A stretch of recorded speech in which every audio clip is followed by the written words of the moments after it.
मेरे सीने के दर्द की धमक समीना की समात तक पहुंच गई। दहकते हुए अंगारों से भरी अंगीठी और दर्द मिटाने वाले तेल की शीशी लिए शमीना इनाफ आना मेरे पास धमकी। मास्टर साहिब, बटन खोलिए, तेल मालिश कर दो हमें जेजे का। तो खुद इसकी उंगलियां मेरी कमीज के बटनों तक पहुंच गई। रहने दो समो, कुछ देर में दर्द यूं ही चला जाएगा। यूं ही कैसे चला जाएगा? दर्द नहीं चला जाता तो फिर ये दवाएं क्यों इजाद होती?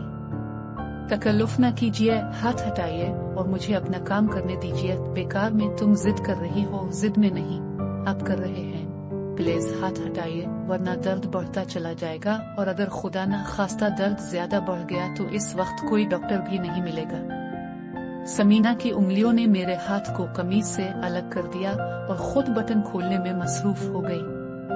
कमीज के दोनों सिरे मेरे दोनों पहलुओं की जानिब खिसक गए। गर्म तेल और खुलूस में डूबी समीना की नरम गर्म उंगलियां मेरे मुस्तरिब सीने पर तेजी से फिरने लगी। आहिस्ता आहिस्ता दर्द सरकने लगा। दर्दमंद उंगलियों के खुलूस ने मेरी निगाहों में एक पैकर उभार दिया। ये वो पैकर था जो अक्सर ऐसे मौकों पर मेरे पास सिमट आता था और जिसके आते ही दर्द सरक कर कहीं दूर चला जाता था। इस पैकर का लम्स रगो रेशे में सिक भर देता था। ये वो पैकर था जो एक हादसे में टूट फूट कर बखर गया था और मुझे अपने कुर्ब से हमेशा के लिए महरूम कर गया था। ममता और मोहब्बत के इस पैकर के खोने और अपने खाली हो जाने का सारा कर मेरी आंखों में सिमट आया। रोशन दीदों में पानी भराया। पैकर इस पानी में डूब गया। देर तक मैं रुमाल से नमालूद और बोझल पलकों को साफ करता रहा। रुमाल हटा तो मेरी निगाहों ने देखा कि समीना की नजरें मेरी आंखों पर मरकूज थी। वो यकटुक मुझे देखे जा रही थी जैसे वो कुछ तलाश कर रही हो, और उसकी नरम गर्म उंगलियां और भी मुस्तैदी से मेरे सीने पर फिर रही थी। इसकी मुतलाशी आंखें और रख्सकुना उंगलियां दोनों मुझे अच्छी लगी। मेरी निगाहें मुतलाशी आंखों पर मरकूज हो गईं। इस बार वो मुझे पुरस्कार भी लगे। मुझे ये भी महसूस हुआ जैसे वो मेरे अंदर उतरती जा रही हूँ और शायद कुछ कहना भी चाह रही हूँ। मैं देर तक समीना की आंखों की पुरस्कारियत को पढ़ने की कोशिश करता रहा। फिर अचानक मेरे जहन में अजीबो गरीब किस्म के ख्यालात उभरने लगे। पहले तो मैं इन ख्यालों को इधर उधर झटकता रहा। बाद में मुझे ऐसा महसूस होने लगा जैसे हम इस कमरे से दूर होते जा रहे हैं और हमारे अर्द गिर्द की एक एक चीज का रंग बदलता जा रहा है। तुम्हारा जहन कहाँ भटकने लगा अशफाक? तुम ये क्या क्या सोचने लगे? मेरे अंदर की एक आवाज मुझे रोकने लगी। तुम किसकी बातों में आ रहे हो? आज जब एक हकीकत तुम्हारी सामने आ गई है और तुम्हें महसूस होने लगा कि सामने वाली आंखें तुम्हें किसी और रंग में देख रही हैं, तो तुम्हारा ये सोचना कोई गैर फितरी अमल नहीं। दूसरी आवाज मुझे आगे बढ़ने का जवाब फराहम करने लगी, मगर पहली आवाज ने बात शुरू ही की थी कि दूसरी आवाज इसकी तरद्दुद में बोल पड़ी। मगर किया यही ना कि इस नई समत में और ना अटपटन लग रहा है। ये अटपटापन बहुत देर तक बाकी नहीं रहेगा। नए एहसास का फितरी पेन इसके बंद को बहुत जल्द तोड़ देगा। दूसरी आवाज की इस दलील के बाद मेरी निगाहों के फैलाव का दायरा बड़ा हो गया। समीना की आंखों का रंग और गहरा और गाढ़ा नजर आने लगा। दीदों के आईने में कुछ मंजर भी चमकने लगे। मास्टर साहिब, लाइए अपने कपड़े दीजिए, मैं धो दूं। मेरे मैले कपड़े देवागी? क्या मैं अपने मैले कपड़े नहीं धोती? फिर भी तकल्लुफ न कीजिए, जल्द छूटिए से दाल बढ़िए दीजिए, नहीं तो आंगन से धूप निकल भागेगी। मुझे अच्छा नहीं लगता कि मगर मुझे अच्छा लगता है, मैं सच कह रही हूँ। आपका काम करके मुझे खुशी मिलती है मास्टर साहिब। ये फूल आपके लिए, मेरे लिए क्यों? आपको फूल बहुत पसंद है ना, इसलिए बाजार गई थी तो सबके लिए कुछ ना कुछ लाई। आपका ख्याल आया तो ये फूल दुख गए। अच्छे हैं ना अशफाक? तुम्हें मालूम है समीना ने ये फिरनी क्यों बनाई है? क्यों बनाई है अम्मूजान? तुम्हारी कामयाबी की खुशी में क्लास में तुम उलझो आए हो ना, लेकिन ये कामयाबी ऐसी भी नहीं कि जश्न मनाया जाए। क्यों ऐसी क्यों नहीं है मास्टर साहब? हमारे लिए बहुत बड़ी खुशी की बात है। मेरा बस चलता तो मैं इस खुशी को खूब धूमधाम से मनाती। मंजरों के आसपास समीना का वो चेहरा भी उभर आया जिस पर हेडलाइट्स की तरह मौजूद उसकी बड़ी बड़ी मानी खेज आंखें मुख्तलिफ मौकों पर मेरी जानिब मरकूज होती रही हैं। शायद कुछ बोलने या बताने की कोशिश करती रही हैं, मगर मैं इसकी निगाहों की ज़बान न समझ सका, इनकी मानी खेजी का मफहूम न पा सका। मेरी नजरों के सामने उभरे मनाजिर और समीना के नजरों के असरार दोनों मिलकर मेरे आगे मानी के दरवा करने लगे। फिर से चीजों का रंग बदलने लगा। रंग से फूटने वाली शुआओं ने मेरे जहन के आगे मंडराने वाले धुंधलकों को दूर कर दिया। समीना एक नौजवान, खूबसूरत और पुरकशिश लड़की की शक्ल में तब्दील हो गई। इसके खतो खाल, रंग रूप, निशेब व फराज, लब व खसार, कदोकामत सभी मुझे अच्छी तरह दिखाई देने लगे। इसके इस नए रूप की जलती हुई तीलियों ने मेरे जिस्म के चिरागों को रोशन कर दिया। आहिस्ता आहिस्ता लो उठने लगे। उठती हुई लोहे की रोशनी में मैं ऊपर ओढ़ने लगा। मेरे साथ समीना भी ओढ़ने लगी। ओढ़ते ओढ़ते हम एक ऐसे घर में पहुंच गए जहां दरो दीवार से जाफिज़ई नूर फूट रहा था, तलिस्माती रंग उभर रहा था, माहौल से हरसाज खुशबुएं बखेर रहा था। फिजा में एक कैफ, एक मौसीकी घुल रही थी। मैं कम ख्वाब के बिस्तर पर पड़ा था और जवान खूबरू समीना मेरे खिले हुए चौड़े चकले सीने पर अपनी नरम गुदाज उंगलियों से गर्म गर्म तेल मालिश कर रही थी और मेरा ख्वाब किसी दास्तानवी शहजादे की तरह उड़ान भरता जा रहा था। समो 11 बज गए। सोएगी नहीं। निचली मंजिल से समीना की मम्मू की आवाज आई और ख्वाब बखर गया। समीना चली गई और मैं ख्यालों की दुनिया में खो गया। मेरे पास से जा चुकी समीना एक नए रूप में फिर से मेरे करीब आदमुखी। इसकी जादुई आंखों ने मुझे अपने हिसार में ले लिया और उसके याकूती लब कुछ बोलने के लिए मचलने लगे। शायद वो ये कहना चाहते हो। मेरी आंखों की जबान तो नाकाम हो ही गई थी। लगता है उंगलियों की जबान भी अपनी कोशिश में कामयाब ना हो पाई। मैं क्या करूं कि जबान खोले बना मेरे दिल का हाल आपके दिल तक पहुंच जाए। आप तो जानते हैं कि मैं एक औरत हूँ और औरत इस मामले में अपने लब नहीं खोलती। अच्छा हुआ कि मेरे दालाम की बात अब तक पहुंच गई, वरना पता नहीं मेरा क्या हाल होता।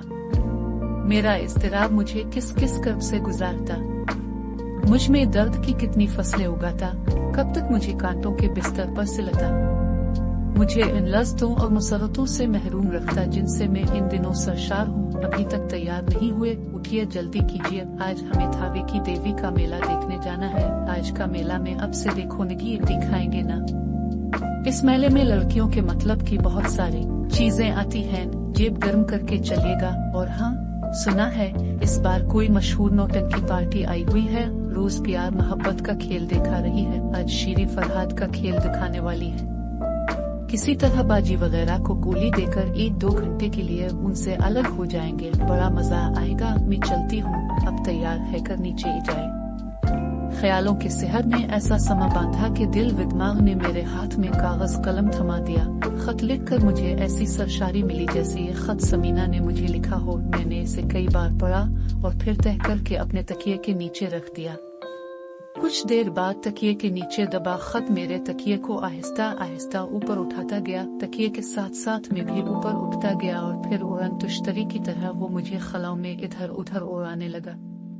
समीना के तई मेरे सीने में जागे इस नए एहसास ने ऐसा मरहम लगाया कि दर्द एक बार भी अपना सर न उठा सका। सुबह से शाम तक तो दर्द को डॉक्टर की दवा ने रोके रखा, मगर रात आते ही मेरे मुंह से करा निकलना शुरू हो गई। समीना आग और तेल लेकर फिर मेरे कमरे में आ गई। इसे देखते ही मेरी करा में और तेजी आ गई। क्या बात हो गई मास्टर साहब? दिन में तो दर्द नहीं था। वो मेरी तरफ हैरान और परेशान होकर देखने लगी। पता नहीं यकाएक दर्द क्यों बढ़ गया।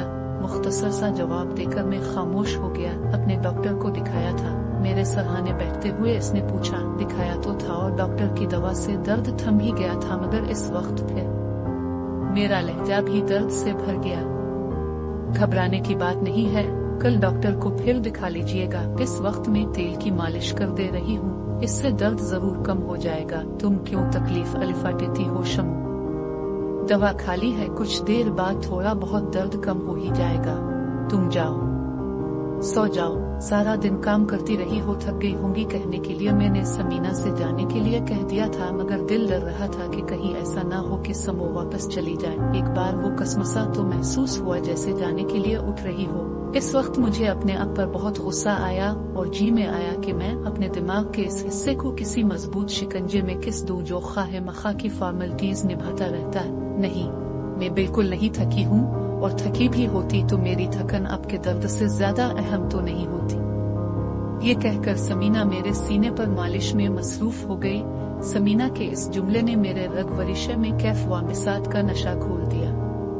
आज भी वो मेरे चेहरे की तरफ एकटुक देखे जा रही थी। मैं भी उसकी नजरें बचाकर कभी कभी इसके सरापे को देख लिया करता था। जी चाह रहा था कि वो यूं ही सारी रात मेरे पास बैठी रहे, इसकी नरम गर्म उंगलियां मेरे सीने पर रक्स करती रही, मुझ में हरारत दौड़ती रहे, उसकी नजरें मेरे चेहरे पर जिमी रही और मेरी निगाहें उसके सरापे का तवाफ करती रही और इस जां बख्श रात की कभी सुबह ना हो।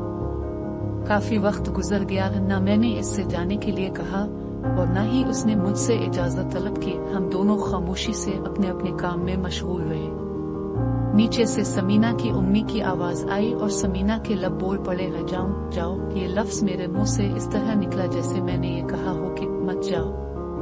समीना जाने लगी तो मेरे तकिया के नीचे पड़े खत ने मुझे एक बार फिर धोखा दिया। वो पहले भी कई बार धोखे दे चुका था, मगर मैं हर बार उसे टालता रहा था, लेकिन इस मर्तबा इसके धोखे पर खामोश रह जाना मेरे बस में नहीं था। यकायक मेरे मुंह से निकल गया, सुनो। इसके कदम रुक गए। क्या बात है? वो मेरी तरफ हैरान होकर देखने लगी। ये लो, इसे पढ़ लेना जल्दी से। मैंने वो खत तकिए के नीचे से निकालकर उसके हाथ में थमा दिया। चंद लम्हे तक वो हैरानी के आलम में मुझे देखती रही, फिर उसकी उंगलियों ने मेरे खत को अपनी मुट्ठी में दबा लिया। मैं उसे आखिरी जीने तक देखता रहा। खत मेरे तकिए के नीचे से जा चुका था, मगर मेरे सर में एक इस्तिराब पैदा कर गया था। दिमाग के खानों में तरह तरह के ख्यालात जमा होकर हलचल मचा रहे थे।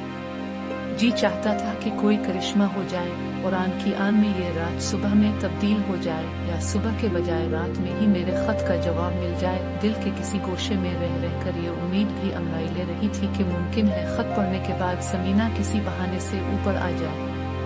इस इस्तिराब ने मुझे सुबह तक जगाए रखा, एक लम्हा भी मुझे चैन लेने नहीं दिया। खुदा खुदा करके रात की सियाही हटी और सुबह की सफेदी नमूदार हुई तो मैं तैयार होकर वक्त से पहले ही नाश्ते की मेज पर जा बैठा। इस वक्त का इंतजार रात के इस्तिराब से ज्यादा भारी पड़ रहा था। समीना जब नजर आई तो इंतजार का भारी सिल तो हट गया, मगर एक अजीब तरह की बेकरारी ने मुझे दबोच लिया। समीना कदरे सुस्त रफ्तार से मेरे पास पहुंची, नजरें नीची किए हुए इसने मुझे सलाम किया।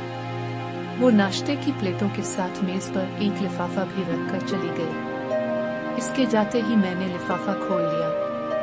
मोहतरम मास्टर साहेब, तस्लीमत ने लिखा है कि मैं तुम्हें नहीं समझ सका, तो वाकई अब मुझे नहीं समझ सके। अपने अपने चेहरे पर जिमी मेरी आंखें देखकर और उनमें मोहब्बत की झलक महसूस करके अपने जज्बात का इजहार किया है, लेकिन आपको गलत फहमी हुई। अब तक मरकूज होने वाली मेरी निगाहें खुलूस और मोहब्बत से भरी जरूर थी, मगर वो एक बहन की आंखें थी जो अपने भाई के चेहरे पर फैले हुई उदासियों के दौरे और भीगी हुई आंखों में तैरते हुए गमों से इसकी जिंदगी के खला अशारिया और महरूमियों का अंदाजा कर रही थी। अफसोस सीन के मैं आपकी ख्वाहिश की तकमील नहीं कर सकती।